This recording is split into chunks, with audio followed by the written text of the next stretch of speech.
So SAVE, S-A-V-E, stands for Seeking AL Amyloidosis Very Early. AL amyloidosis is a plasma cell disease in which malignant plasma cells in the bone marrow produce a light chain protein that circulates throughout the body, causing organ damage because the light chain aggregates and deposits in organs such as the heart, the kidneys, the liver and GI tract, and the peripheral nervous system. The toxicity of the light chains and the displacement the deposits cause result in organ damage and organ failure and early death.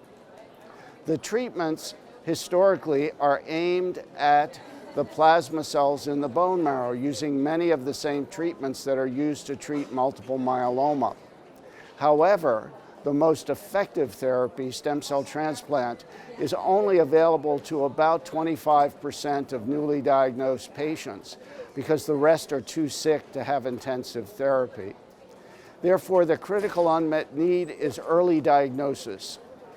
7% of patients with smoldering myeloma and a significant fraction of patients with monoclonal gammopathy of undetermined significance progress to having AL amyloidosis over years.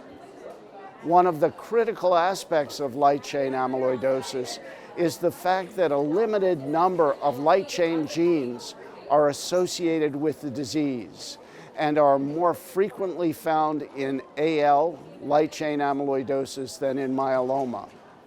The SAVE trial seeks to identify patients with smoldering myeloma or lambda MGUS who have one of these genes.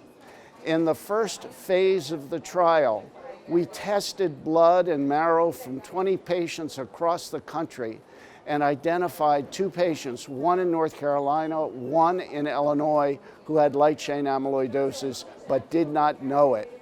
They both were able to get effective therapy with stem cell transplant.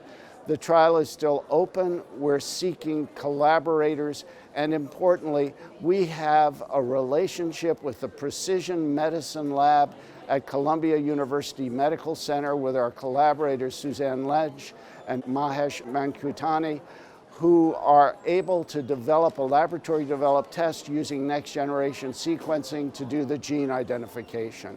We're very hopeful that over the next several years, we'll be able to identify many cases of light chain amyloid very early in the course of disease before organ damage becomes too advanced.